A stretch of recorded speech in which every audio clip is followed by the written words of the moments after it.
میں جوان ہوں تو میں کیا کر رہا ہوں اپنی جوانی کے لیے؟ کیا میری پلاننگ ہے؟ کیا میرا فیوچر فورکاسٹ ہے؟ میں کہاں جا رہا ہوں؟ دنیا کدھر جا رہی ہے؟ میں کہاں جا رہا ہوں؟ یہ بہت مہم ہے عزیزان محترم. میرا اپنے جوانوں سے مطالبہ ہے کہ اپنے آپ کو دنیا کی ہر فیلڈ میں آگے لے کر آئیں, ایجوکیشن میں آگے لے کر آئیں. کیوں اپنے آپ کو لو گریڈ سمجھتے ہیں؟ کیوں اپنے آپ کو سمجھتے ہیں کہ ہم نہیں کر سکتے؟ کیوں نہیں کر سکتے؟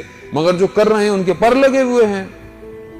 مگر جو اسپیس پر جا رہے ہیں, جو دنیا کے نئے نئے جو ہے وہ پلانٹس کو جو ہے وہ نکال رہے ہیں, جو ٹیکنالوجی بنا رہے ہیں, وہ کون ہے؟ کوئی اور مخلوق ہے. جب خدا کہتا ہے کہ تم محنت کرو, تم ہمت کرو, میں تمہارا ساتھ دوں گا, مگر میں تبھی کروں عزیزان محترم کہ جب تک میری زندگی میں کوئی ہدف نہیں ہوگا. میری زندگی میں ہدف نہیں ہے.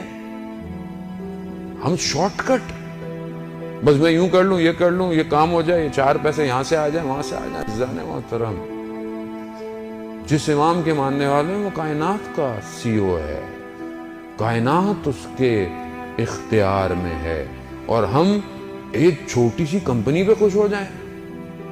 میں کیوں نہیں پرواز کر پا رہا؟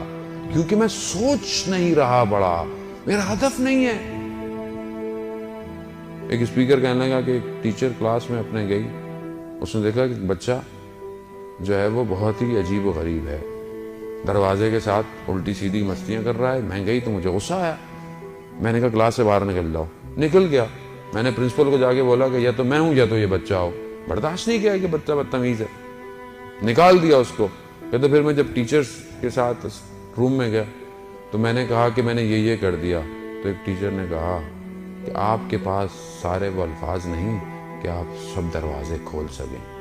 مجھے بہت غصہ آیا, لیکن میں بیٹھ کر میں نے سوچا کہ صحیح کہہ رہا ہے. میرے الفاظ وہ نہیں کہ جو ہر دروازے کی چابی ہوں. کہتے میں نے ایکسٹرا پڑھنا شروع کر دیا, مختلف بچوں کے بیہیویئرز کو جاننا شروع کر دیا.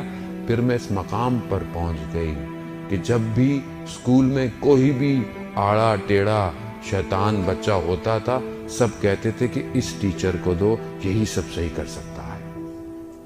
یعنی ہدف ہونا ضروری ہے. میری لائف میں جب کوئی مشکل آتی ہے میں تو لرزنا شروع ہو جاتا ہوں.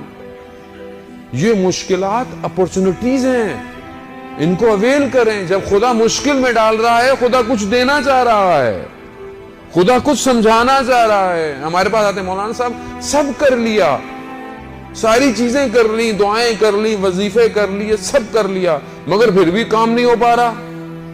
عزیزان محترم, کہیں کوئی سوئی پھنسی ہوئی ہے, یا تو کوئی ایک نیک کام تھا جو آپ نے چھوڑ دیا ہے, یا کوئی ایک ایسا غلط کام ہے جو آپ نے کرنا شروع کر دیا ہے. کوئی ایک چیز ہے.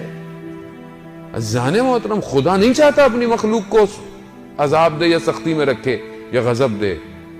جب ایک بچہ ڈرائنگ بناتا ہے پیپر پہ اور آپ اس کو ذرا سا یوں کر دیں, وہ ناراض ہو جاتا ہے, کہتا ہے یہ کیا کیا؟ آپ کہتے ہیں 2 تو لائنیں تو تھی, کیا ہوا, دوبارہ کھینچ لو. وہ کہتے نہیں, میری کریشن تھی, میری ڈرائنگ تھی, یہ کیا کیا آپ نے؟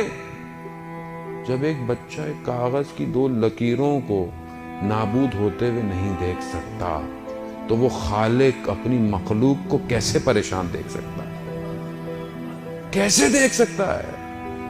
عزیزان محترم, وہ بچانا چاہتا ہے کہ تم جو سوچ رہے ہو, جو کر رہے ہو, تمہارے حق میں بہتر نہیں ہے.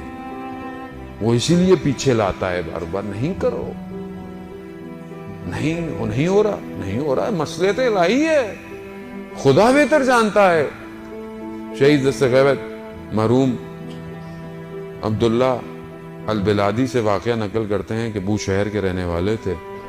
کہتے ہیں کہ کافی پرانی بات ہے, لوگ حجوں میں پیدل اور کشتیوں میں سفر کیا کرتے تھے. اصفہان سے علماء کچھ لوگوں کے ساتھ آئے, ان کو وہاں سے کشتیوں پہ نہیں بیٹھنے دیا گیا کہ وہ حج کی طرف جاتے. بہت ان کو برا لگا کہ ہم 1 مہینے کی مسافت طے کر کے آئے ہیں, جس طرح 1 مہینہ لگا ہمیں یہاں تک, اب ہم واپس نہیں جائیں گے. خیر ان کو اختیار میں ایک مسجد دے دی.